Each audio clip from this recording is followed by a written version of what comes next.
Buenas noches a todos. Mayo Educación Ejecutiva les da la más cordial bienvenida a nuestro webinar Gestión de Contratos en Proyectos de Ingeniería y Construcción, el cual es transmitido a través de Zoom y de Facebook Live. Como saben, Mayo Educación Ejecutiva es una empresa que promueve una serie de programas y seminarios de capacitación continua relacionados a la administración de contratos y construction management. Es por esa razón que el día 16 de noviembre se dará inicio al seminario especializado Gestión de Contratos en Proyectos de Ingeniería y Construcción, donde también participará nuestro especialista Edison Mato, presente en el webinar de hoy. Les recordamos que los participantes en el webinar de hoy accederán a un descuento exclusivo. Solo tienen que comunicarse a nuestro WhatsApp 913-014-449. Sin más preámbulo, presentamos a Edison Mato Leiva, máster en proyecto, construcción y mantenimiento de infraestructuras e instalaciones de líneas ferroviarias en la Universidad Politécnica de Cataluña, consultor senior en megaproyectos de infraestructuras mediante diferentes modalidades contractuales, como contratos de concesión mediante las asociaciones público-privadas APP, proyectos en activos, contratos colaborativos FIDIC, NEC, EPC, Joint Venture, y cuenta con más de 20 años de experiencia profesional en gestión de infraestructura inmobiliaria, retail, vial, aeroportuaria y ferroviaria, asesorando al sector privado y público. Ahora sí, vamos a iniciar nuestro webinar. No olviden dejar sus preguntas en el chat para que nuestro especialista las responda en el bloque final. A continuación, procedo a darle la palabra a nuestro docente. Gracias, Fiorella. Gracias a Mayo. Tengan ustedes muy buenas noches. Buenas noches a todos los que se han citado en este webinar. En estricto, a hablar de la gestión contractual de ingeniería y construcción es bastante amplio, ¿no? Es un tema bastante amplio y obviamente en el Perú y en el mundo, en el sector público, en el sector privado, se tienen que gestionar contratos de infraestructura a fin de cerrar brechas, cubrir necesidades ya tanto del sector estatal como del sector privado, ¿no? En esa línea, acá he hecho una breve introducción de lo que más o menos por qué se motiva este curso y cómo es que lo he estructurado, porque a pesar de ser bastante amplio, lo que hemos hecho es pues, un curso en 3 sesiones bastante compacto con algunas ideas, fuerzas que considero oportuno compartir y por qué no compartir de ustedes también sus experiencias, hacer unos pequeños intercambio de opiniones y nutrirnos de estas experiencias en los contratos que hayamos gestionado y en los que estamos gestionando, ¿no? En esa línea, la gestión de las relaciones contractuales entre las partes, pues ustedes saben que principalmente se hace para describir las responsabilidades de las partes, ¿no? En el contrato definitivamente tiene que estar regulado todo lo que queremos gestionar para un contrato ya sea de construcción o de ingeniería y construcción. Entonces nos tiene que llevar a procesos y a resultados, ¿no? Entonces es fundamental tener un entendimiento completo. Cuando digo completo, estamos hablando que no solo voy a leer el contrato, tengo que leer desde las bases, las consultas, hay en algunas contractuales que hay el libro blanco, tengo que leer los requisitos, las especificaciones técnicas, todo lo que conlleva el marco contractual, ¿no? Entonces, por eso hablo de una comprensión completa. Yo no puedo actuar llamando a una sola parte del contrato, o porque eso implica hacer un sesgo de repente de la interpretación del contrato. La lectura tiene que ser integral, ¿no? En esa línea, lo que surge normalmente son pues pequeñas discrepancias o controversias a raíz de que en un contrato de ingeniería y de construcción, una obra o un proyecto, siempre suceden los cambios, ¿no? Y los contratos también regulan estos cambios, ¿no? Se especifica cada contrato qué tope de cambios hay, en qué tipos, en qué casos se aplica, y eso normalmente le llamamos pues los controles de cambios o la gestión de cambios, ¿no? ¿Y qué pasa cuando no se ponen de acuerdo las partes para justamente entrar en un consenso en esta gestión de cambios? Lo que sucede es pues una controversia, las partes no se entienden, y el marco del contrato también tiene que regular un mecanismo para que un tercero dirima por estas dos partes. Entonces, cuando no se llega a un consenso, se puede ir pues a un DAF, a una Junta de Resolución de Disputas, o a un arbitraje y a un tribunal, y definir a un tercero. Entonces, estas controversias normalmente empiezan por reclamaciones y cada parte pues tiene sus intereses, ¿no? El contratista pues tiene una visión de contratista que es ganar, el cliente quiere lo justo, un buen producto, con calidad, con todas las obligaciones que le ha entregado, pero en el camino suceden cosas y de eso tenemos una casuística variada y me imagino que cada quien en su desarrollo profesional habrá experimentado algo de eso, ¿no? Pero ¿qué más podemos decir? La gestión de contratos o la gestión contractual es transversal a toda la organización o la estructura organizacional de un proyecto en la fase que esté. Es decir, si estoy en fase de diseño, si estoy en fase de construcción, tengo una estructura organizacional. Y entonces hay una cantidad importante de profesionales que ocupan diferentes roles o cumplen diferentes roles.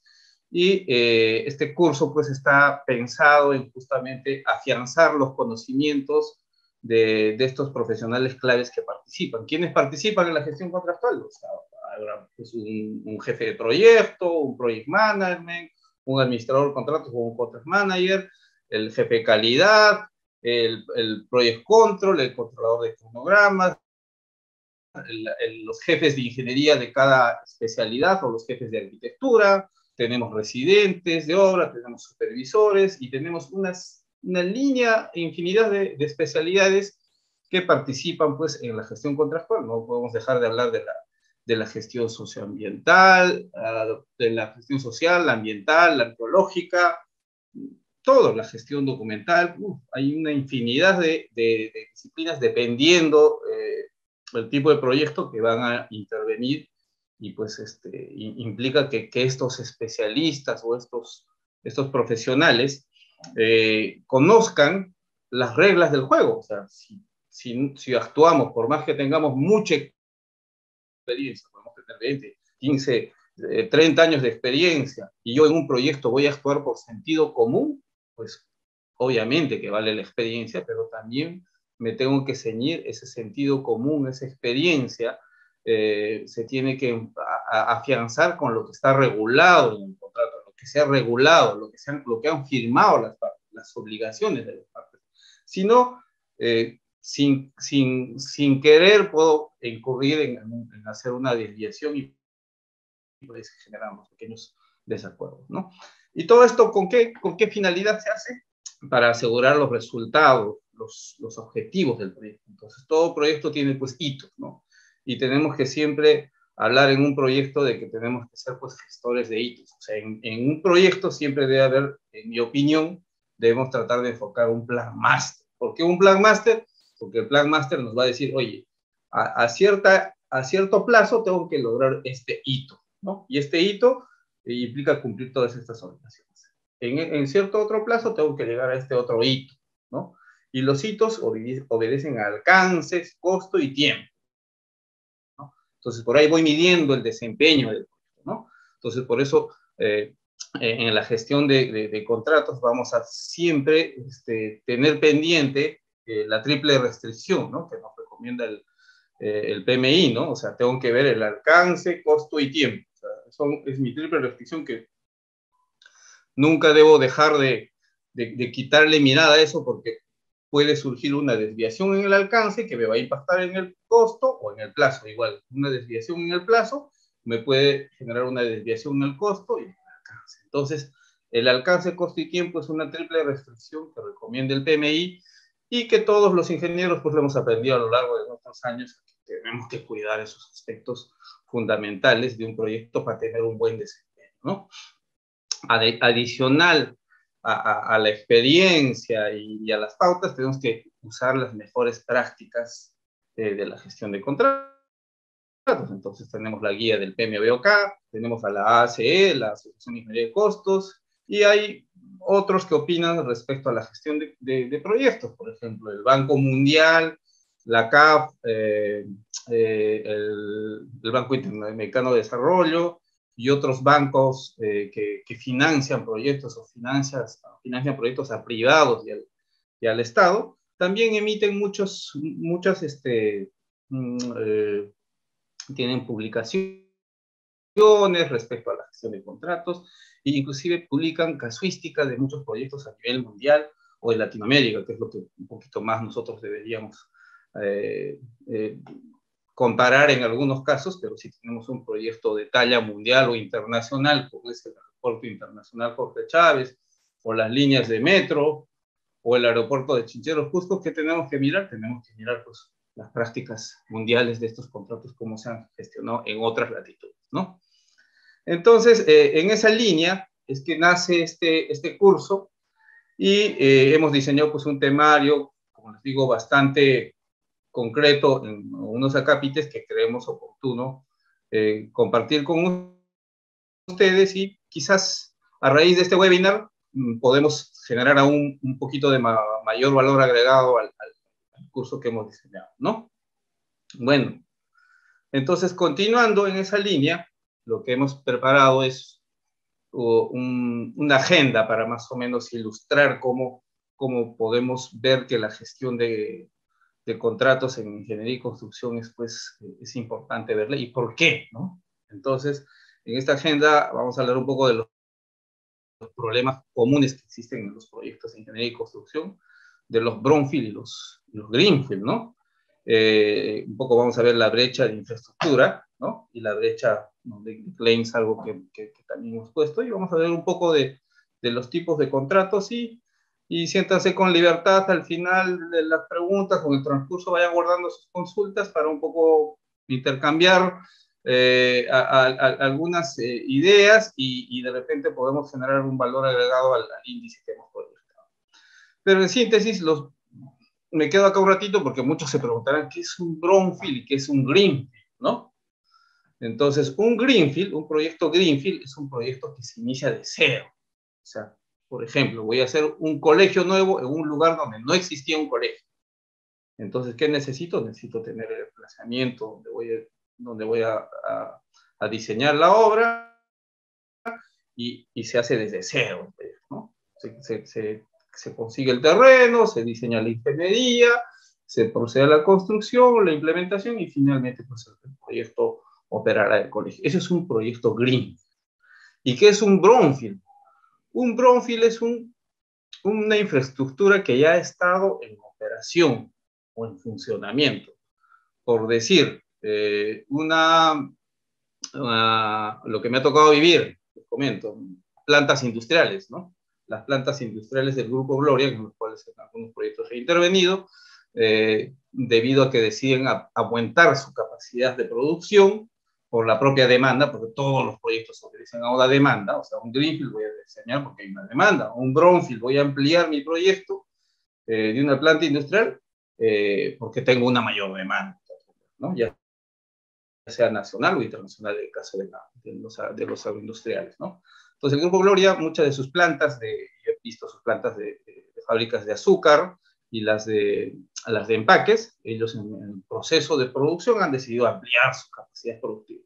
¿Y qué hemos tenido que hacer? Hemos tenido que diseñar un proyecto para ampliar su capacidad, pero sin interrumpir la operación de la producción de la planta, ¿no?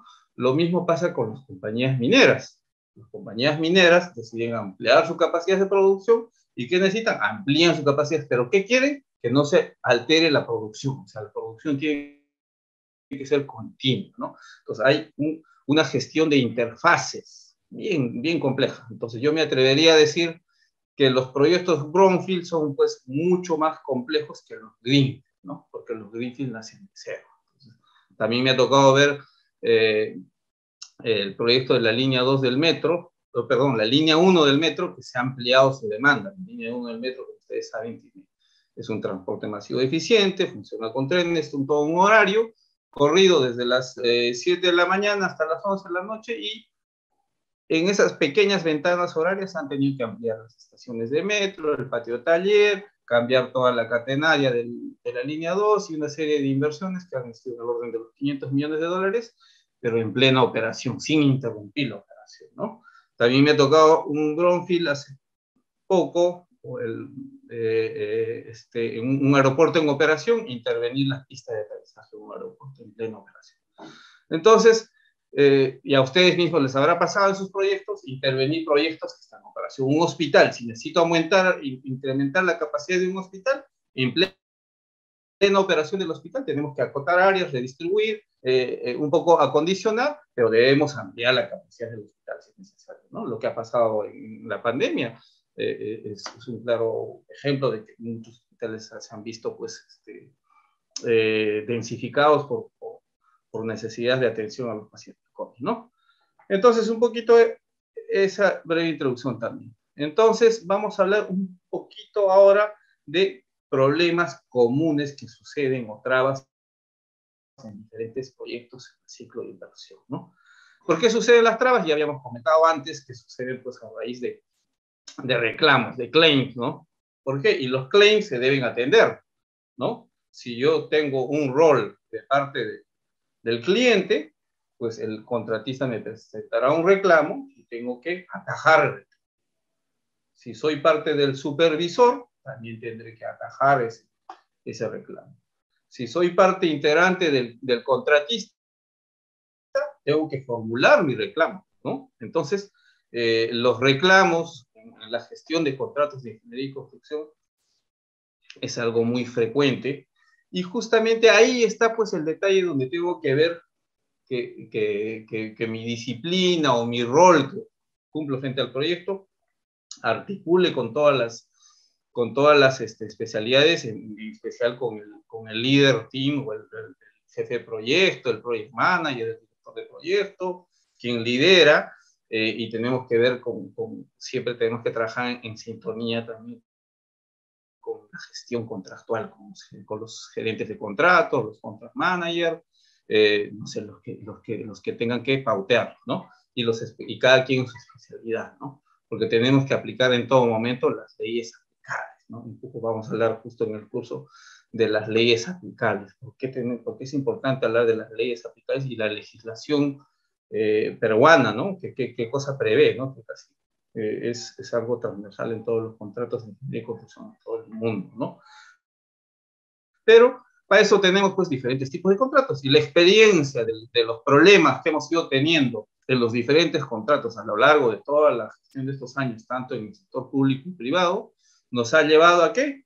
A evolucionar. O sea que tenemos que ir mejorando la redacción de nuestros contratos, o en su defecto tenemos que ir por ciertos modelos ya existentes, ¿no? Entonces hay muchos modelos, y de eso vamos a hablar más adelante. Entonces, les cuento acá, por ejemplo, había un retraso y una demora en la inversión del Aeropuerto Internacional Jorge Chávez, que actualmente, ustedes saben, se está interviniéndose con la segunda pista de aterrizaje y el nuevo terminal. Este contrato es un contrato de concesión, es una asociación público-privada, que implica algo mucho más complejo que un contrato que se maneja en el marco de la ley del OCE, ¿no? ¿Por qué? Porque los contratos de concesión, y vamos a hablar al final un poquito de esto, abarcan diseño, construcción, financiamiento, operación y mantenimiento. Es decir, un largo aliento, ¿no? O sea, el contrato de concesión del Aeropuerto Internacional Jorge Chávez es una concesión autofinanciada que se suscribió el 2001. ¿Y cuál es su periodo de duración de este contrato? Es 30 años. Entonces, un contrato de concesión tiene una complejidad mayor, donde hay múltiples responsabilidades y el riesgo de diseño y construcción, operación y mantenimiento y financiamiento se ha trasladado al privado. ¿Y qué ha hecho el Estado? El Estado ha dicho, oye, yo te voy a entregar la infraestructura existente, ese es un brownfield, por ejemplo, porque la infraestructura existente, me operas el aeropuerto, haces las mejoras, y cuando la demanda lo requiera, implementas una segunda pista y haces un nuevo terminal. ¿Se dan cuenta? Entonces está todo el bloque de responsabilidades, en este caso preferentemente al privado, en el caso de esta concesión. Y así son los contratos de concesión o las asociaciones público-privadas, ¿no? En este contrato, ¿qué es lo que ha pasado? Ha habido un retraso de la entrega de terrenos de parte del cliente. ¿Quién era el cliente? El Estado. El Estado le tenía que entregar las áreas para que haga la inversión de la segunda pista, pero lamentablemente ese terreno cuando quería entregar, primero para entregar, ¿qué tuvo que hacer el Estado? Tuvo que comprarlo, ¿no? Y aparte de comprar, ¿qué tuvo que ver? Que no haya interferencias en esos terrenos que iba a adquirir. Lamentablemente hubo problemas por eso vamos a hablar de las leyes aplicables, con el marco normativo aplicable en esos años, entre 2010, me parece, 2008, que empezó la adquisición de terrenos. El marco normativo para adquirir los terrenos era bien débil en el Perú. Entonces, los afectados o el sujeto pasivo tenía pues herramientas para interrumpir el proceso de adquisición, y esto ha hecho que se dilaten las inversiones, porque estas inversiones estaban previstas mucho antes, se ha retrasado al punto que se ha llegado, el aeropuerto ahorita está densificado, está prácticamente al límite, al limbo, ¿no? Están haciendo todos sus esfuerzos concesionarios para cumplir con los niveles de servicio, pero en estricto pues se ha densificado. Entonces, esta inversión de $1.200 millones se ha retrasado. ¿Y qué ha conllevado estos retrasos? Que el contrato de 30 años, el concesionario consiga pues una ampliación del contrato de concesión, ¿no? Entonces ahí les dejo el link para que los que interesados puedan leer un poco más. ¿Qué otro reclamo ha habido? El contrato de Chavimochi, ¿no? 3, ¿no? En ese contrato también hubo un problema de entrega de tierras, pero también el mayor problema también fue las interferencias, porque en ese contrato de Chavimochi, si más no recuerdo, había que entregar alrededor de 240.000 hectáreas, algo similar. Y al margen de entrega a los terrenos, también había una serie de interferencias que no se habían identificado oportunamente en la fase de los estudios de factibilidad, y eso pues implica un problema, ¿no? Que surgió un costo importante respecto a las interferencias, ¿no? Lo cierto es que este contrato hasta ahora no se gatilla porque tiene muchos problemas, ¿no? ¿Qué otro contrato como ejemplo les tengo acá con problemas? El contrato de Majes Igual 2, ustedes habrán escuchado, ¿no? Este contrato también ha tenido un problema en principio primero de jurisdicción, porque la región Arequipa decía que la parte geográfica donde iba a desarrollar el proyecto le pertenecía, y Cusco también dijo que no, que me van a afectar, y hubo un problema, digamos, jurisdiccional neopolítico, pero después de eso también hubo problemas en la entrega de terrenos, hubo un cambio de metodología constructiva del contratista, del concesionario, digamos, de hacer el túnel con una tuneladora, y eso implicaba ciertos cambios, ¿no? Y estos cambios han hecho pues que surja una serie de problemas, y al final pues terminan pues en mayores costos o mayores inversiones, o finalmente pues en adendas que no se puede resolver, y el proyecto se termina truncando. Es decir, no hemos logrado el resultado, no hemos logrado los hitos. ¿Por qué? Por desacuerdo, ¿no? Por desacuerdo, ¿por qué? Porque algo está pasando. ¿Qué está pasando? Alguien está gestionando mal su parte, ¿no? Y nosotros tenemos, como profesionales, estamos pues inmersos en esa parte, ¿no? Actuamos en algún lado, ya sea en el cliente, en el supervisor o en el contratista, y tenemos que ser pues buenos gestores para lograr los hitos del proyecto, ¿no? ¿Qué otro ejemplo más? Este es ya el último caso más sonado, que en julio de este año, la línea 2 del metro, después de muchos años de un reclamo, que es un contrato de concesión, la línea 2 también, donde hay aguas abajo, debajo de la concesionaria, hay muchos contratos abajo, había un reclamo importante, igual por varias, hay una casuística variada acá, ¿no?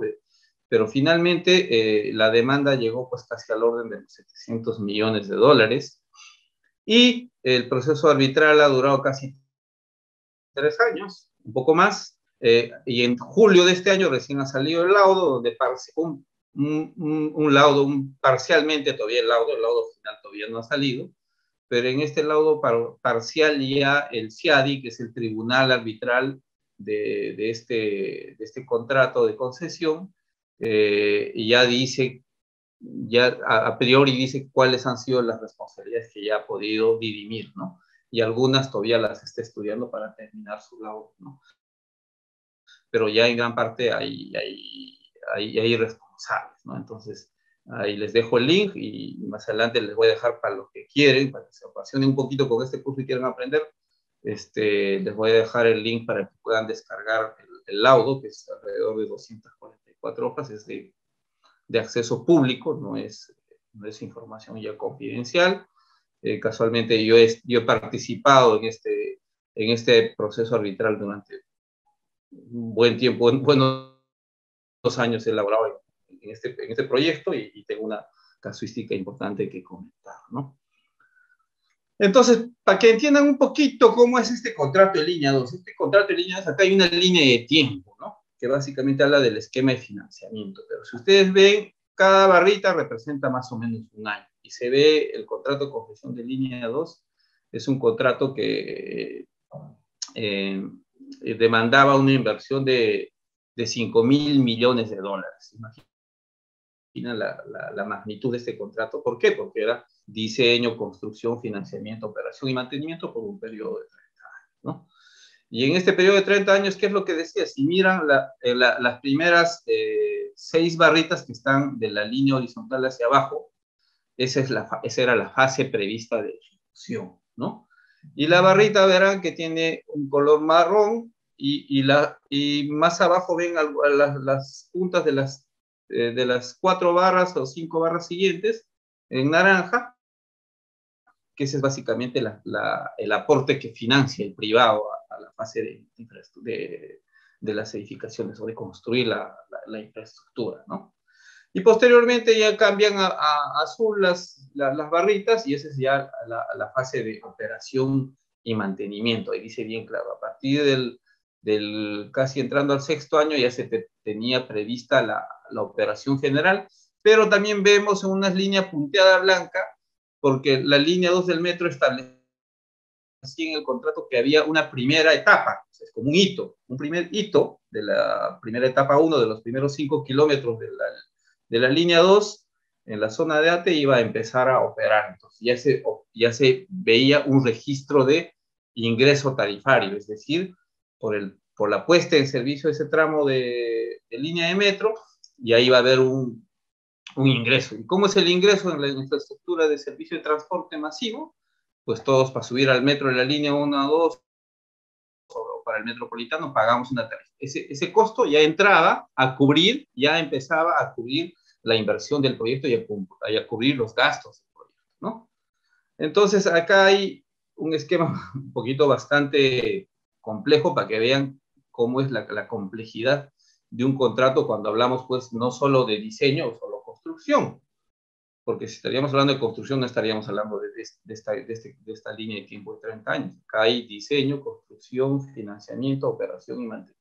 Entonces tiene los contratos de asociación público-privada tienen pues una complejidad distinta y algunos de repente en este curso están laborando en alguna parte, en alguna concesión. En el sector transportes existen 32 concesiones entre carreteras, puertos, aeropuertos y hidrovías, ¿no? Y así hay concesiones en diferentes sectores, en el sector salud, en el sector del Ministerio de Energía y Minas y otros, ¿no? Y igual hay los proyectos de financiamiento, porque estos se practican en función al Project Finance. También en algunos proyectos de minería, los proyectos mineros que son también de largo aliento aplican Finance privados, ¿no? Pero en fin, no es materia del curso hablar de APPs, es otro curso y otra disciplina que si en algún momento lo prevén, hay demanda para este curso, podemos diseñar un curso exclusivo de contratos de concesión con tranquilidad. Lo comentamos al interno con Mayo, ¿no? Bien, entonces, un poquito acá también como reseña, les quería contar que la discrepancia esta del contrato de la línea 2 del metro, que era de esta inversión bastante generosa, ha sido en su momento a nivel de Latinoamérica el proyecto más grande, ¿no?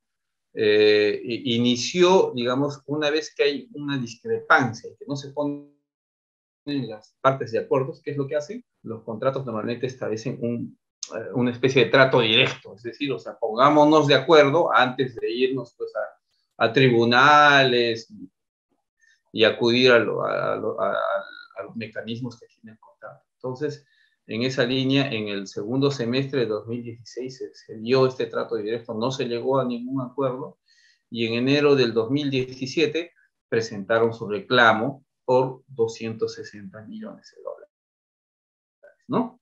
Y se aperturó el caso en el CIADI, ¿no? Ya en febrero del 2017, el CIADI acoge la demanda y dice, pues vamos a iniciar este proceso arbitral, ¿no?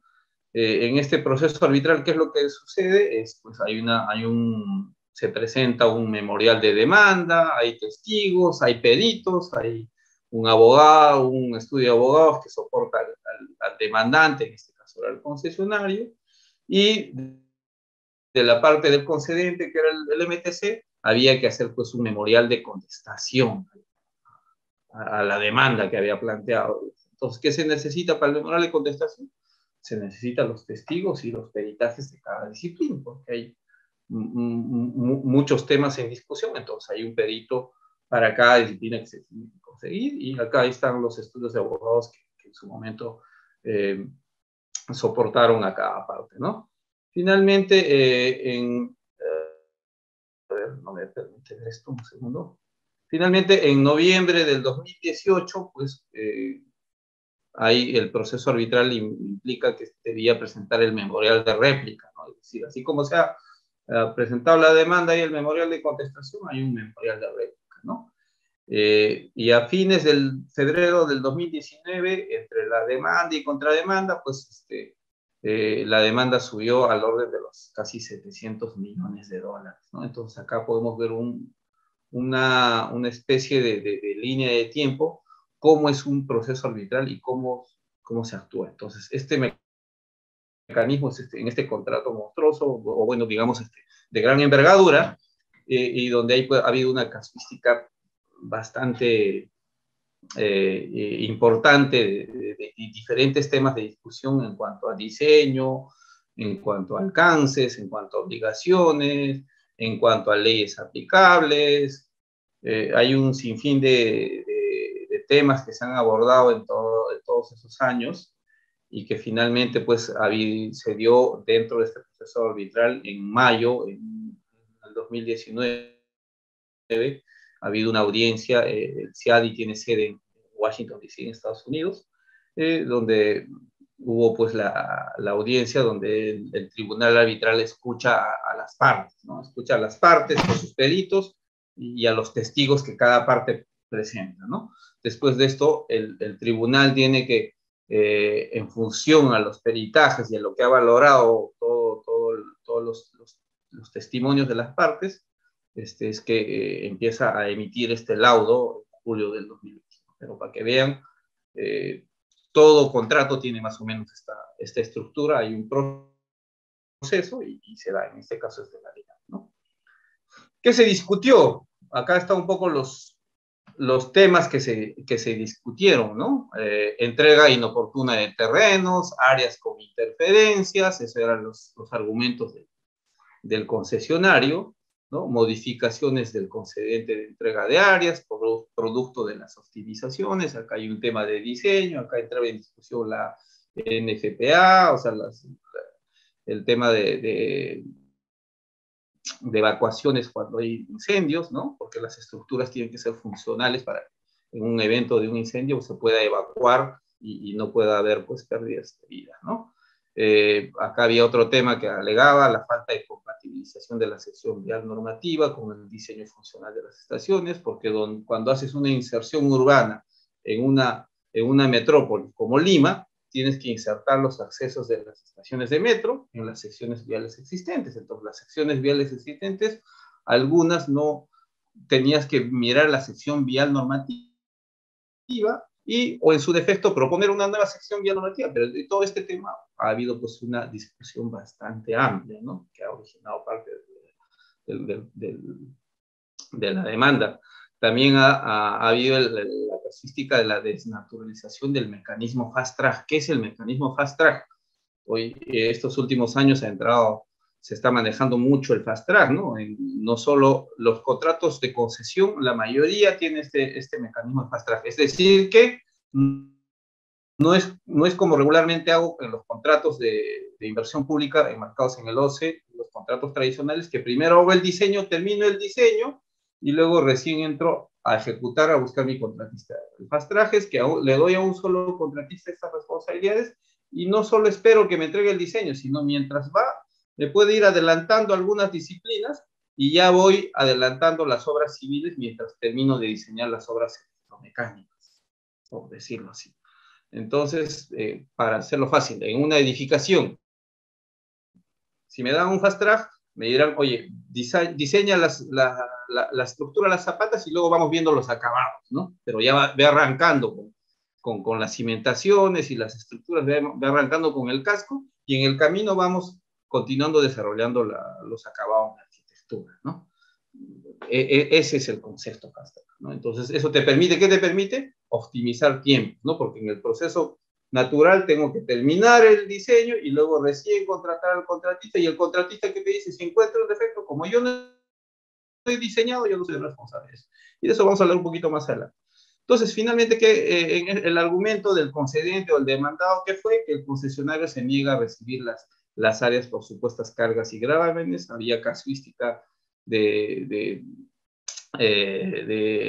gravámenes, por ejemplo, cosas que sucedieron era que faltaba algún escrito, algún trámite notarial, y había una interpretación distinta del concedente, del cliente respecto a esto, pero el concesionario decía, no, tú me tienes que entregar saneado. Había términos que son ambiguos, que invitan justamente a estas discusiones, y que cada quien pues ha buscado pues su interpretación y su entendimiento, ¿no?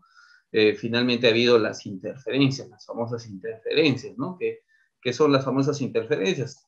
Como esto, la línea 2 pasa por los ejes viales, debajo de los ejes viales principales, donde se van a implantar las estaciones o los pozos subterráneos. Normalmente, ¿qué es lo que tenemos? Tenemos líneas de agua, líneas de alcantarillado, tenemos redes de fibra óptica, por ahí hay tuberías de gas, X cosas, y estas interferencias eran responsabilidad del cliente entregarlas liberadas, ¿no? En mi opinión, en los contratos esto es pues, probablemente una situación que se ha podido prever en el diseño, porque cuando tú diseñas y repartes obligaciones, probablemente lo mejor es encargarle al contratista que también libere las interferencias. Pero pues es un tema de asignación de riesgos, cuando se estructura o se diseña el contrato, ahí tienen que intervenir los expertos para ver, porque eso también tiene un impacto en el costo. Entonces, probablemente financieramente también representaba afectaba al diseño del flujo de caja de proyecto, yo qué sé, pero bueno, son cosas que ya quedan ahora como lecciones aprendidas para ver más adelante, ¿no? También estuvo en discusión, se hizo una adenda 1 al contrato de concesión para darle justamente los acuerdos de encargo para que el mismo concesionario libere las interferencias, pero al final el concesionario, como era un contrato adicional, también tuvo un desempeño que fue cuestionado, y eso generó también la discrepancia, ¿no? Después que hubo también, como era un fast track y era responsable del diseño y construcción, tenía que entregar toda la ingeniería de toda la línea en diferentes paquetes, ¿no? Pero había ahí el argumento, el demandado, es que no hubo una buena gestión en el desarrollo de los EDIs, y no se ajustaron a los requerimientos técnicos mínimos, además que involucraba que la propuesta técnica era vinculante, y por ahí había una ingeniería distinta a la propuesta técnica vinculante, y surgieron las discusiones, ¿no? El tema de la inserción urbana, ya lo he comentado, había que compatibilizar las secciones viales normativas, y el contrato establecía algunas obligaciones que la parte demandada pues contestó al demandante que no había cumplido con esta compatibilización de secciones viales, que podía destrabar o resolver el problema. Entonces, esto es un poco para exponerles un poco la casuística de lo que nos toca abordar en cada contrato, ¿no? En este caso, como les dije, ha sido bien amplio el tema de discusión. Ahí está el link si quieren descargar el laudo que hasta el momento han dado, pues es de apertura pública. Bueno, siguiendo con las diapositivas. Quiero mover esto un segundo. Acá abajo. Okay, ahora sí. Tenemos que hablar siempre también de la brecha de infraestructura. Entonces, ¿por qué tenemos contratos de ingeniería y construcción? Porque hay brechas de infraestructura, ¿no? En el sector minero hay una brecha de infraestructura, pero en el Estado, digamos, hay también una brecha de infraestructura importante. Entonces, esta es una publicación de AFIN, me parece, es la Asociación de Fomento de Inversión, donde entre el 2016 y el 2025 estiman que la brecha de inversión en el Perú, a cubrir la brecha de inversión de infraestructura, es de 159.000 millones, ¿no? ¿Y cómo está distribuida estos 159 millones? La brecha está principalmente en el sector transportes, ¿no? Ahí vemos que son 57.000 millones que se requieren para cubrir la brecha de infraestructura en transporte, ¿no? Tenemos todavía muchas carreteras, aeropuertos, puertos, líneas ferroviarias que desarrollar para que seamos pues un país mucho más eficiente o más viable en diferentes aspectos, y eso va a generar pues que tengamos un mejor PBI inclusive, ¿no? Entonces, en el sector energía también tenemos una brecha de 30.000 millones, en el sector salud tenemos una brecha de 18.000 millones, en el sector educación, en el sector hidráulico, en agua y saneamiento y telecomunicaciones. En síntesis, todos los que estamos involucrados en proyectos de gestión de ingeniería y construcción, pues tenemos la posibilidad, tenemos el abanico de posibilidad de intervenir en cualquiera de estos sectores, porque los proyectos de ingeniería y construcción, pues todos se gestionan prácticamente de la misma forma, porque todos tienen que tener un contrato, todos tienen que tener obligaciones, todos tienen que aplicarse en las leyes aplicables del Estado, en todos hay ciertas disciplinas que son ya repetitivas o concurrentes, en todos hay roles que cubrir, y creo que los que están en este webinar, de hecho, que tienen en alguno de estos roles participación o en alguno de estos sectores o en el sector privado, ¿no? Entonces, ¿qué tipo de contratos tenemos para gestionar esta brecha de infraestructura? Que existen y que todavía van a seguir estructurándose nuevos contratos. Tenemos los contratos de asociaciones público-privadas, que ya les había contado, que son los contratos de concesión, los contratos de obras por impuestos. Me imagino que acá también hay de repente a algunos profesionales que están inmersos en las obras por impuestos, que también tiene una particularidad: en las obras por impuestos también el riesgo de diseño y construcción se traslada al privado, también eso es importante tener en cuenta. Entonces, las APPs y los contratos de obras por impuestos se traslada el riesgo de diseño y construcción al privado. Y estos últimos años han entrado al Perú con mucha fuerza los contratos colaborativos, que son los contratos NEG y los contratos FIDIG, que se han estado promoviendo a través de estos convenios G2G, ¿no? Tenemos los contratos NEG con los panamericanos inicialmente, y ahora con la Autoridad de Reconstrucción con Cambios también hay un G2G con el gobierno inglés, donde también se está siguiendo estos contratos NEG. Y la participación ahí de la PMO, y la PMO ahí asesora los roles de la PMO. También tenemos que distinguir, porque si yo soy un gestor de proyecto que voy a intervenir y quiero definir a la PMO hasta dónde va a ser su alcance, tengo que tener también cierta expertise para definir el alcance de la PMO y dónde va a soportar la PMO, porque y en el desarrollo del curso vamos a hablar un poco también de las PMOs, vamos a hablar un poco de los contratos NEG, de los contratos FIDIG, y los contratos FIDIG también se han estado dando no solo con los G2G, ya hace mucho tiempo se han dado estos contratos también los que financian generalmente el Banco Mundial, en algunos contratos han pedido ya este modelo de contrato, ¿no? Pero ahora también está gestionándose el aeropuerto internacional de Sincheros con un FIDIS, con el G2G, con el gobierno coreano, ¿no? También hay el gobierno francés que tiene un G2G para gestionar 2 hospitales. No estoy muy informado qué tipo de contrato tiene, pero también se destacan, pues, por otra parte, los contratos EPCs, ¿no? Los EPCs pueden tener, los contratos EPCs puede haber, hay el libre, el FIDIG plata, el FIDIG, el Yellow Book, hay diferentes tipos de FIDIG que te permiten un EPC. En los contratos de concesión también se permiten los EPCs.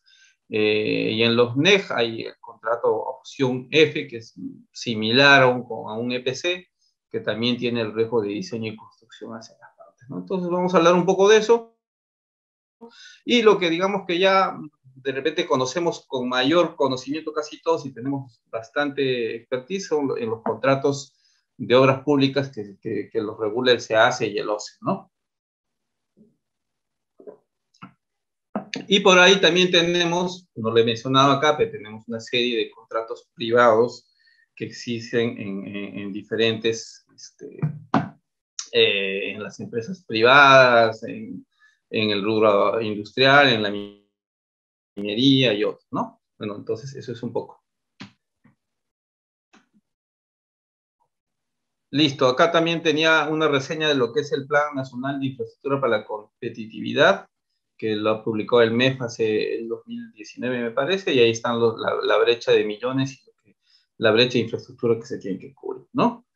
Entonces, para ir avanzando, tenemos los tipos de contratos de ingeniería y construcción. Entonces, ¿qué es lo que hemos estado tradicionalmente, digamos, familiarizados desde hace muchos años?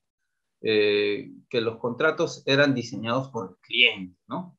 Es más, los contratos del OCE que se licitan o se adjudican contratos de consultoría, se elige un consultor, hace el diseño lo termina el expediente técnico o la ingeniería de detalle y le entrega al cliente, ¿no?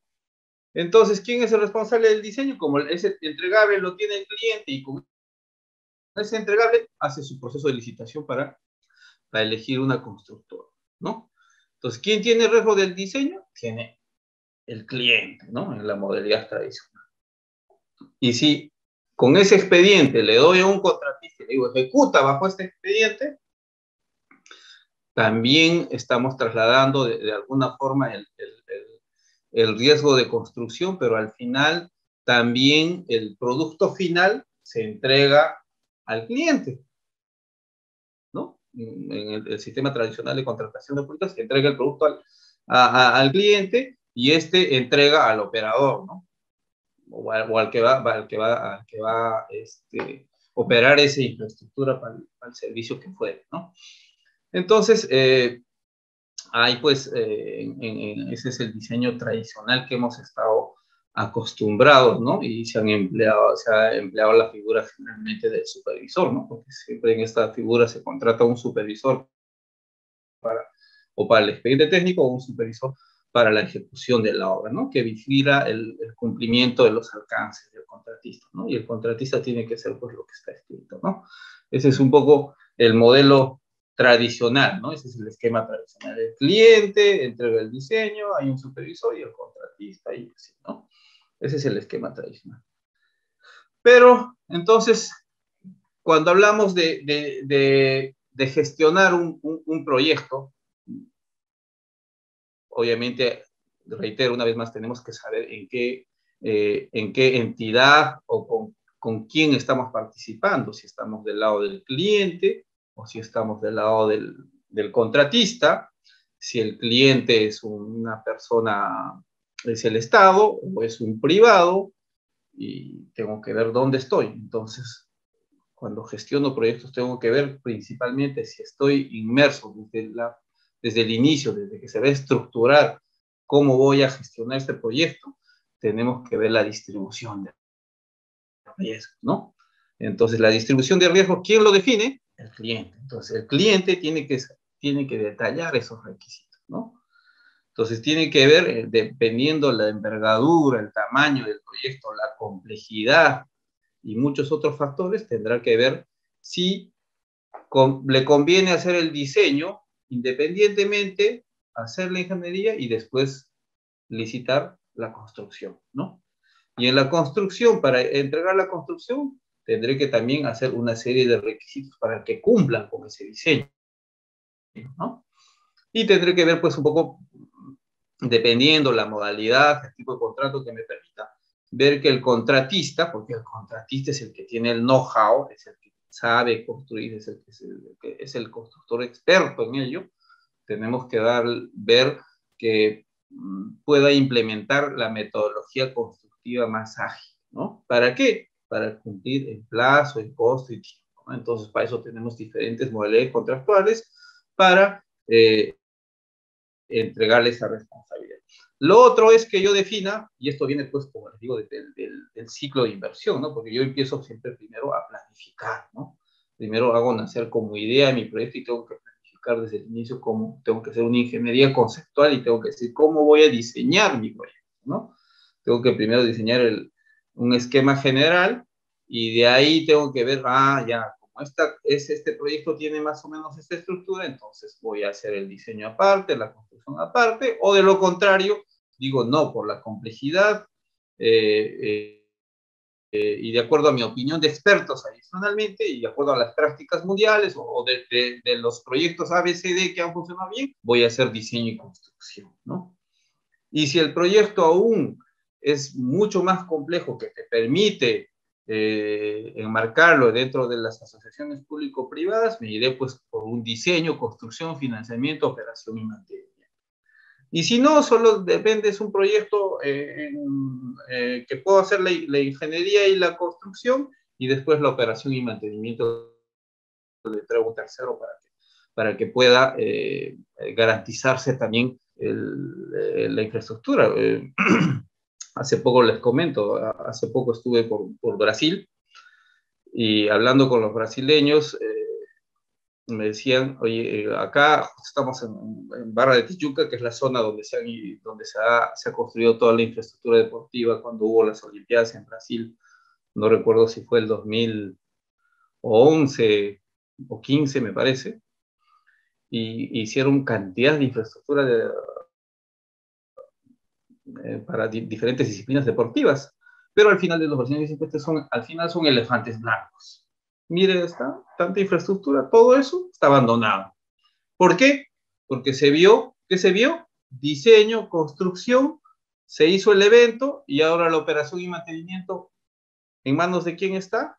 Que no está gestionando. No quiero decir el Estado, los estados en general, no solo el Estado peruano, los estados en general, en algunos tipos de proyectos no son buenos operadores, o sea, no hacen buen mantenimiento, ¿no? Entonces, la mejor decisión en ese caso es trasladar estas responsabilidades de operación y mantenimiento a un privado. Pero no traslado a la infraestructura, por eso es importante tener en consideración los conceptos básicos también de un contrato de concesión. Porque cuando yo doy en concesión, le doy los bienes de infraestructura por el periodo que va a administrarlos y va a lucrar un poco de eso, pero con niveles de servicio, con ciertos estándares que se les tiene que detallar, pero al final del contrato de concesión la infraestructura regresa al Estado, que es muy distinto a la privatización, ¿no? Porque la privatización ahí prácticamente es una venta de la infraestructura y el Estado ya no tiene que ver ningún rol, como lo que ha pasado con Telefónica, algunos hoteles, esto fue en la época del primer gobierno de Fujimori. Entonces, debemos tener claro, ¿no? Tenemos que tener claro esos conceptos. Entonces, tengo que estar en la capacidad de decir qué voy a hacer o dependiendo, como les digo, de la entidad que esté, si es pública o privada, cuáles han sido las prácticas y cuáles son las mejores prácticas de acuerdo al envergadura del proyecto para ver si hago el riesgo de diseño y construcción, y voy definiendo mis requisitos o mis alcances, ¿no? En esa línea de tipos de contratos, pues tenemos pues los contratos tradicionales que ya conocemos, que están regulados por el SEACE y el OCE. Tenemos los contratos FIDIC, son un tipo de contratos elaborados por el Colegio de Ingenieros, ¿no? Tenemos el nuevo modelo de contratos NEC, y ya había comentado las obras APPs y las obras por impuestos, y por supuesto que hay otros tipos de contratos más, ¿no? Pero brevemente les comento sobre ellos, ¿no? Los contratos NEC, para que tengan una idea rápida de cómo es el contrato NEC actualmente que está haciendo la Autoridad de Reconstrucción con Cambios, ¿no? Se ha firmado un G2G entre el gobierno inglés y el gobierno peruano para tener un asesoramiento, ¿no? Entonces, el asesoramiento es a través de ¿quién? De la PMO. ¿Quién es la PMO? Es UK Delivery Team, ¿no? ¿Qué es lo que hace? Hace un asesoramiento a la Autoridad de Reconstrucción con Cambios, implementa, ha aportado este modelo de contratos NEC, y en la cual hay un gerente de proyecto, que toda una línea de profesionales, pero los que actúan directamente son estos profesionales que son de las entidades, y el UK le da un asesoramiento, digamos, prácticamente externo, les da un soporte y un acompañamiento constante, ¿no? Ese es el modelo que han determinado para el contrato NEF. ¿Qué más podemos hablar rápidamente del contrato NEF? Pues como les digo, es un contrato del Reino Unido que ha sido desarrollado por la institución de ingenieros. Esta particularidad de estos contratos, pues, son de un lenguaje más que de ingenieros, son bastante técnicos y objetivos, son bien, tienen bastantes incentivos para tratar de llegar en plazo y costo y tiempo, ¿no? Entonces, tienen bastantes modalidades, pero de momento eso es lo que les puedo contar. Ya en el curso se podrán, vamos a hablar un poco más de detalle de esta modalidad de contratos, ¿no? Y yo los invito a que participen, ¿no? En el curso. También los contratos FIDIC también son contratos redactados también por ingenieros. Entonces, no sé si se habrán dado cuenta, con el respeto que se merecen los amigos profesionales abogados, a veces con la participación de los abogados a veces tienden a complicarse un poco más la redacción de algunos documentos, a veces, ¿no? Algunos tienden a ser, algunos no, algunos son bastante objetivos, acotados, ¿no? Pero, y los ingenieros somos más, a veces más técnicos, más metódicos, ¿no? Queremos ir al grano con conseguir los resultados. Entonces, en esa línea es que nacen estos contratos redactados por ingenieros, los NEG y los FIDIC, ¿no? Los FIDIC también tienen bastante antigüedad.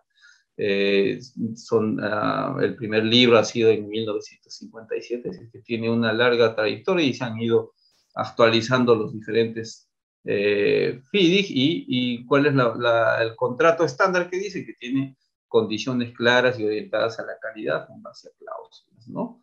Para lograr un mejor desempeño de un proyecto. Eso es lo que estipulan los FIDIC, ¿no? ¿Qué más tenemos? Los contratos FIDIC también dicen que tienen que ser claros, coherentes, tienen cláusulas esenciales, definidas, justos, equitativos.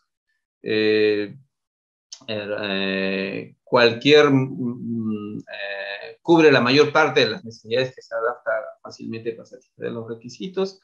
En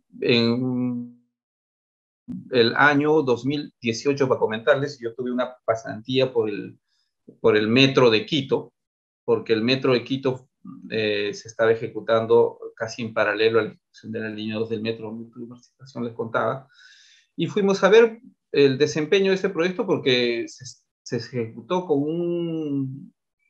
cumpliendo todos sus hitos, sin mayores desviaciones, sin mayores reclamaciones, y fuimos a ver de qué se trataba, y efectivamente ellos estaban usando un FIDIC rojo, ¿no? Un libro, un contrato FIDIC, ya con un expediente técnico habían licitado este proyecto de la línea 1 del Metro de Quito, que tenía una inversión aproximadamente de $2.500 millones, y tiene una cláusula o dentro de su mecanismo contractual está prevista la ingeniería de valor. Es decir, ellos tenían la línea de 2 del metro con un eje, ¿no? Con un trazo, y en un sector, por ejemplo, la curva, por decir, era de 180 grados y ellos hicieron una variante de que tenga un ángulo más abierto y eso les permitía hacer menor infraestructura lineal y por tanto menor inversión, menor costo. Estos costos, a grandes rasgos de lo que lo tengo por ahí el material, en el curso lo vamos a compartir si es necesario. Por decir, la solución original en ese tramo costaba 40 millones de dólares, pero con la solución que planteaba el contratista, con esta ingeniería de valor, se iba a obtener un ahorro de 10 millones de dólares. Entonces, ¿qué establecía el contrato? Como está planteando una solución mejor y va a haber un ahorro de 10 millones, es 50% para el cliente y 50% para el contratista por hacer esa ingeniería de valor, ¿no? Y ese 50% que el cliente obtiene entra a su bolsa porque como en cualquier obra, también hay adicionales. Entonces entraba a la bolsita para cubrir otros adicionales o mayores requerimientos o mayores alcances que se podían generar, ¿no? Y el contratista por la solución tenía ese incentivo de presentar, de ganarse los millones por estas soluciones. Y hubieron varias soluciones de ingeniería de valor que, como les digo, si lo consideran pertinente, lo vemos y lo podemos compartir también en el curso, ¿no? Ahora mismo estoy participando, para contarles, en un contrato FIDIC, soy gerente de contratos de la supervisión del Aeropuerto Internacional Internacional de Chincheros, de Cusco, donde también está enmarcado en G2G, está el gobierno, es un G2G con el gobierno de Corea, hay una PMO con coreanos, el contratista es un consorcio de empresas coreanas, mexicanas, chilenas y peruanas, y en la supervisión estamos un conglomerado, un consorcio de 4 empresas europeas, ¿no? Entonces también estamos trabajando, pero no con el FIDIC rojo, estamos trabajando con el FIDIC amarillo, porque prácticamente es un EPC. También se le está dando el diseño, construcción y una puesta en marcha, ¿no? Entonces hay un fast track también. Entonces ahí hay una experiencia adicional que comentar en cuanto a contratos FIDIC, ¿no? Otro nombre que no sé si muchos lo habrán escuchado, habrán tenido la oportunidad, son los contratos back to back. No se llaman contratos back to back necesariamente, pero son los subcontratos que están por debajo de los contratistas principales, porque los contratistas principales acuden a aliados estratégicos para ciertas disciplinas. El contratista puede ser un excelente constructor en edificaciones, pero no en cimentaciones. Entonces, lo que hace para cimentaciones hace una subcontrata con alguna contratista especializada en pilotajes, en pantallas, yo qué sé. Y para que su subcontratista cumpla lo que tiene su requerimiento el contratista, ¿qué es lo que hace? Hace un contrato con cláusulas de espejo. O sea, es decir, las obligaciones que él tiene frente a su cliente, también le dice, oye, por si acaso tú tienes que satisfacer mis obligaciones que tengo con mi cliente. Entonces, por eso se llama back to back, ¿no? En los contratos de concesión también existe esto. Cuando yo le voy a darme el diseño, la construcción a otro, tengo que hacerle un contrato back to back. O sea, es decir, a estas cláusulas clave, estos requerimientos técnicos mínimos, estos niveles de servicios, tienes que asumirlos también para que me vea cubierto y las obligaciones estén claras, ¿no? Porque si no, el contratista me va a implicar una desviación y me puedo ver perjudicado. Entonces, es algo que quizás algunos lo hayan escuchado, ¿no? Pero las cláusulas, más que los contratos back to back, hay contratos con cláusulas back to back en muchos sectores, ¿no? Finalmente, ¿qué es una APP? ¿Qué es una asociación público-privada? Que es un tipo de contrato, también habéis dicho, que es una modalidad de participación de la inversión privada, donde se incorpora, pues, ya les decía, el know-how, ¿no? El know-how del privado, que es la experiencia, los conocimientos, los equipos, la tecnología, y se distribuyen los riesgos preferentemente al privado, ¿no? ¿Con qué objeto? Con el objeto de crear, desarrollar, mejorar, operar, mantener infraestructura pública, porque las APPs son contratos de concesión que generalmente lo implementa el Estado en los diferentes sectores. ¿Para qué? Para proveer servicio público. ¿Por qué? Porque a través de los servicios tarifarios que se recaudan, el proyecto mismo se apalanca, ¿no? Entonces, por eso tienen un componente financiero potente, por eso se usa el Project Finance, ¿no? Entonces, porque todo proyecto de servicio público va a tener una tarifa, entonces tiene un ingreso. Una carretera que tiene un peaje, un aeropuerto que pagamos nuestros derechos, en nuestros boletos pagamos. Los operadores de aviones pagan. Cuando subimos al metro, pagamos nuestro ticket. Cuando subimos al metropolitano, pagamos nuestra tarifa. Entonces, así en una serie de servicios de infraestructura pública hay un recaudo, ¿no? Entonces, por eso se permiten estructurar estos contratos de APP que son de largo aliento, ¿no? Entonces, esto es algo más que quería compartir con ustedes. Ya para finalizar, porque ya estamos con el tiempo, creo que me he excedido, y para pasar las preguntas, pues tenemos que hablar pues que en todo contrato hay pues una obligación de indemnizar daños y perjuicios, ¿no? Entonces, en todos los contratos ahí se establece la legislación, se establecen los principios jurídicos de daños, perjuicios, que siempre tenemos que estar preparados para abordarlos, ¿no? Entonces, en esa línea, pues, lo que sucede en cualquier reclamación es que hay reclamaciones extracontractuales, controversias técnicas, no técnicas, y producto de esta reclamación existen pues daños y perjuicios, ¿no? Entonces ahí los expertos en daños cuantifican estos daños, ¿no? Es un concepto que debe acreditarse en toda reclamación, ¿no? También hay algunas situaciones de dolo cuando exista, hemos visto en contratos temas de corrupción, ¿no? Y eso también hay que mirarlo, ¿no? Hay también falta de diligencia exigible en el contrato, por eso se habla siempre en la gestión de contratos que uno que tiene que ser diligente y oportuno. ¿Qué quiero decir diligente y oportuno? Si en mi contrato dice que yo como contratista debía cumplir el hito tal, el hito X en la fecha tal, debo cumplir pues, diligente y oportunamente. Y si después digo que no, me pasó esto y vino el invierno y no puedo hacer el invierno, todos sabemos que hay invierno, entonces son hechos previsibles. Entonces se valora mucho la previsibilidad, ¿no?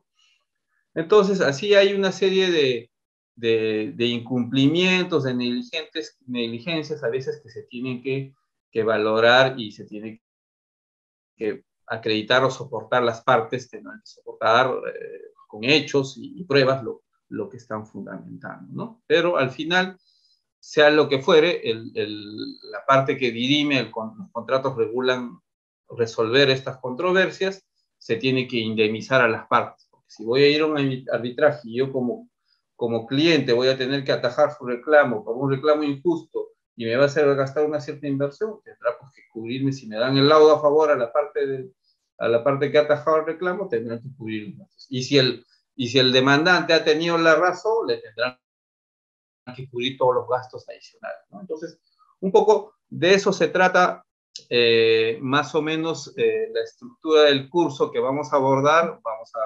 Como habrán podido ver, es bastante amplio el hablar sobre la gestión contractual en proyectos de ingeniería y construcción, pero espero poder pues aportarles algo y por qué no recibir sus aportes de ustedes o sus conocimientos de sus experiencias que tengan, ¿no? En esa línea, eso ha sido todo por mi parte. Si hay algunas preguntas, no sé, Marco, Fiorella, si están por ahí, les agradecería el soporte. Sí, ingeniero, me parece que han dejado unas preguntas. Dicen, Luis Fernando, dice, ¿cómo actuar ante el silencio del cliente ante reclamos reiterativos que generan restricciones y producen impacto a un cronograma línea base? Ya, ante el silencio del cliente. Bueno, lo único que tienes que hacer es dejar tu trazabilidad de documentos y cordialmente invitar pues también eh, quizás a una reunión o elevar ya a otro nivel, ¿no? Porque dentro de una estructura organizacional, sea privada o pública, hay un área en la que gestiona los contratos, ¿no? Y esta área, pues hay que elevarla y si no hay respuesta, pues tenemos que seguir insistiendo, ¿no? Y ver los mecanismos del contrato, ¿no? En los mecanismos del contrato está hasta qué punto tienes espalda para soportar el reclamo sin respuesta, si no tienes que gatillar al arbitraje o de acuerdo al Código Civil acudir a alguna instancia distinta, ¿no? Pero todo está estipulado en el contrato. Yo recomendaría que el caso a caso se tiene que leer en cada contrato porque sí existe regulación para los reclamos. Y si no existe, me tengo que ir al código. Todos los contratos en el Perú que no tienen claro ese tema, está en el código. Bien, acá hay otra pregunta. Dice, ¿a quién corresponde solicitar permisos, autorizaciones, licencias o entrega de documentación para el diseño, etcétera, ante entidades terceras al contrato? En el contrato no especifica la asignación del riesgo o a quién le corresponde la gestión del trámite. Ya, interesante pregunta. En cuanto a todo lo que es permisología, normalmente debe estar aclarado en el contrato. Y si es ambiguo, pues por ahí tengo una ventana va a llevar a una primera interpretación. Entonces, por eso decía al inicio de la exposición que el contrato lo tengo que leer en su integridad, ¿no? Tengo que entender el contrato en su integridad. Si yo leo solo las partes que me citan a permisología, quizás lo leo incompleto, pero si tengo riesgo de diseño y construcción y de acuerdo a las normas y leyes aplicables, porque hay cláusulas que aparentemente están genéricas, pero te dicen normalmente cuando son, no sé si será un contrato público o privado, pero normalmente cuando son contratos del Estado en diferentes modalidades, se habla de que deberá cumplir con las leyes aplicables y lo que fuera necesario para cumplir su alcance. Si su alcance es el diseño, pues y tiene que pedir cumplir con la normativa de arqueología o el estudio de impacto ambiental, tiene que acudir pues a la entidad competente de la de GAN o la que fuere, o si tengo que hacer temas arqueológicos, tengo que ir al Ministerio de Cultura, a las direcciones desconcentradas. Si tengo el riesgo de construcción y tengo que hacer una licencia de obra, la licencia de obra, eso normalmente está especificado, y si no, tengo que leer el contrato de su integridad, y si está ambiguo, pues tengo quizás la ventana de generar pues una discrepancia y hacer un pequeño reclamo y ver cómo se aclara el contrato, pero normalmente debe estar establecido. Y si no está establecido, pues es la ventana para que de repente se pueda reconocer a un costo o un impacto que está generando esto al desempeño del proyecto, ¿no? Habría que analizar el caso.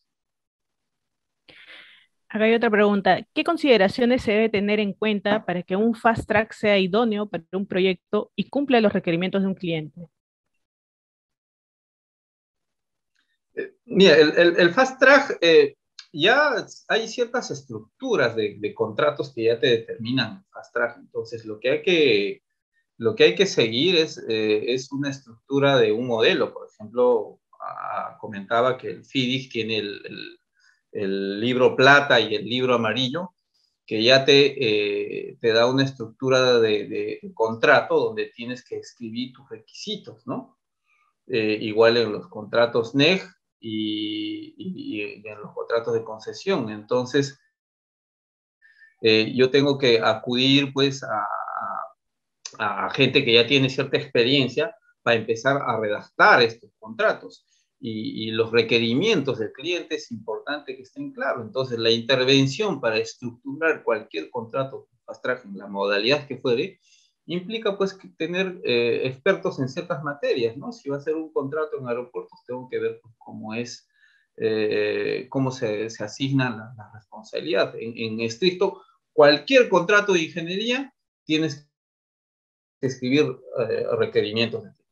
En todos los contratos que existe pues concreto, cimentación, diseño, licencias, riesgos arqueológicos, entrega de terrenos, movimiento de tierras, yo qué sé, pero, o estructura funcional condiciones mínimas que quieres, cómo funcione la infraestructura en el futuro. Entonces, eh, hay que tener en cuenta ya algunas cláusulas clave de cada modalidad contractual y acudir a expertos para que los requerimientos del cliente queden bien acotados y no incurran en limitaciones. Y ahí va también pues el riesgo de qué le voy a dar. Voy a quedarme con el riesgo de diseño y construcción, por lo tanto tengo que establecer todo para que el contratista con su know-how me entregue pues un buen producto en todo el desempeño del fast track, ¿no?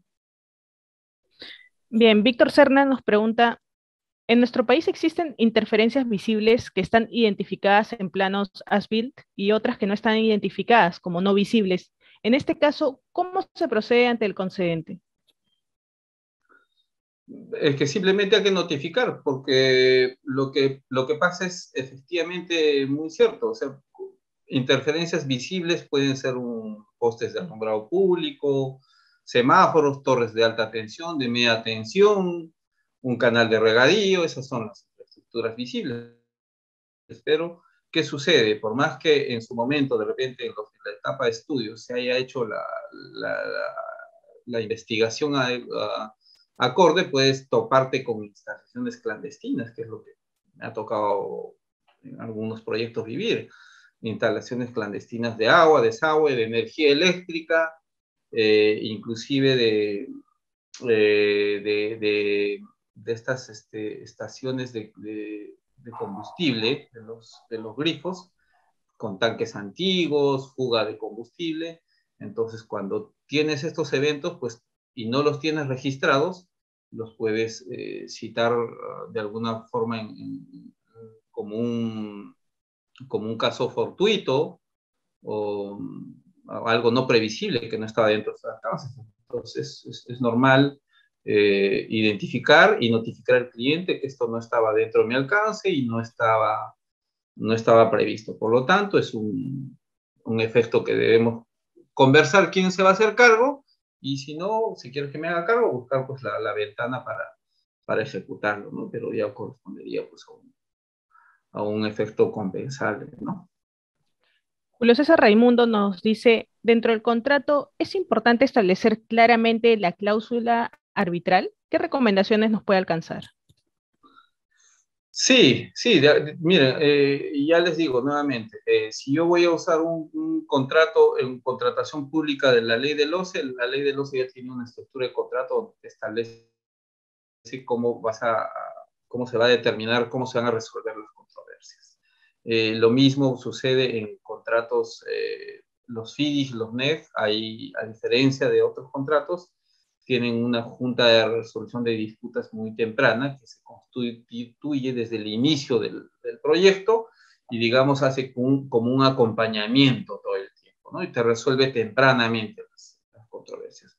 Otra forma es, dependiendo de la estructura del contrato, si es que ves que hay diferencias, puedes acudir a un peritaje de parte, dependiendo la disciplina. Y si hay peritos, puedes establecer que ante una controversia que haya un peritaje.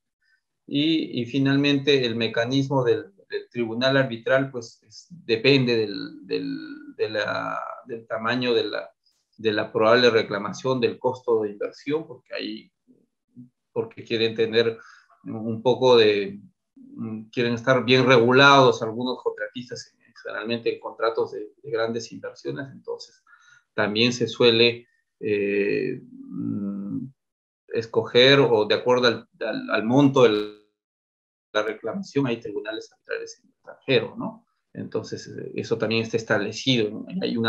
Hay un modelo de contrato en los contratos de concesión donde también te establece. Entonces, es el caso a caso dependiendo del tipo de modelo que contrato, ¿no?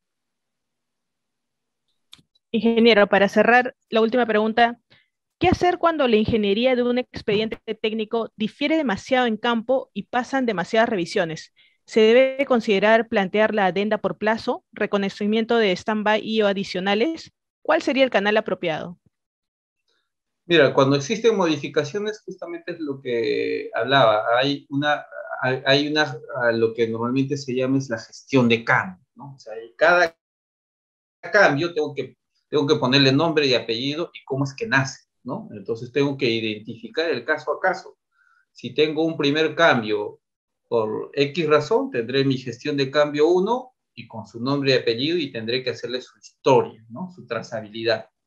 Si no está dentro de mi alcance, tengo que decir por qué no está, de acuerdo al contrato y de acuerdo a mis alcances, términos de referencia y mi PTM, esto no está en mi alcance, por lo tanto, veamos la solución. O lo haces, o tú me alcanzas la solución, o yo te alcanzo la solución, pero si yo te alcanzo la solución, esto tiene un costo, ¿no? Pero tenemos que identificar el caso a caso. Y obviamente, una vez que veo la identificación de la modificación o la gestión de cambio, tengo que ver cuál es su impacto, ¿no? Esto tiene un impacto porque primero no está dentro de mi alcance. Si no lo hago, me va a afectar al plazo y si lo hago, tengo un costo adicional que incurrir. Entonces lo tengo que enfocar, ¿no? Tengo que enfocar mi reclamación. Y eso es un poco lo que vamos a ver justamente en la cápita de reclamaciones, ¿no? Cómo debo enfocar, cómo es el ABCD para plantear una reclamación, porque eso ya vendría a ser una reclamación. Lo ideal es obviamente que en la gestión, en las reuniones semanales con el supervisor, el cliente, hayan las soluciones, pero si no hay soluciones, lo que corresponde ya es fundamentar y presentarlo sobre la mesa, estructurando la reclamación, ¿no? Bien, ingeniero, no sé si tiene para dar algunas palabras finales. Sí, nada, quedan invitados todos a este curso.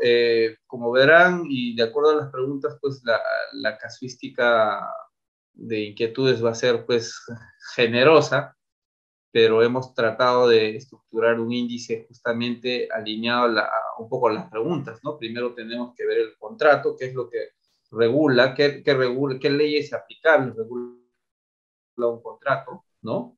Luego tenemos que ver un poco los roles de la gestión contractual, del administrador de contratos y finalmente tengo que ver, vamos a hablar de las reclamaciones, cómo plantear las reclamaciones y cómo atajar las reclamaciones y qué es lo mínimo que deben contener estas reclamaciones.